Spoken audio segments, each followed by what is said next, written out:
Sobrang hataw din nila kanina. Itong friend kong isa. May nangyari. What happened, JM? Medyo umikot na po talaga yung paningin ko after. Kasi nanghina ka daw, tas hindi ka makatayo. Kasi sobrang hingal, hindi ako makahinga maayos. Tapos umikot na yung paningin ko, so sabi ko, wait lang, teka lang. But all of this happened backstage. Yes. After the performance, hindi namin nahalata on screen that there was something wrong.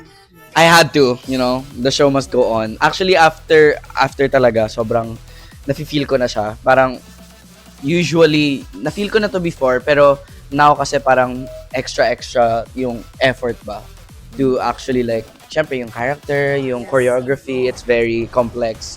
So, feeling ko yung effort sobrang sumagad to a point na sumagad din yung ulo ko.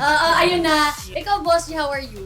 Actually, rehearsals pa lang talaga, challenging na. Kasi cardio siya. Ang dami talagang steps na kailangan namin i-memorize. Tapos, may mga movements na hindi ako familiar with. Pero, nilaban talaga namin. Thank you very much. Thank you guys. Thank you. Yeah, Thank you. Pagpapahingahin ko muna tong partner ko, sobrang energy yung binigay. Chucky. Siyempre, all for my partner.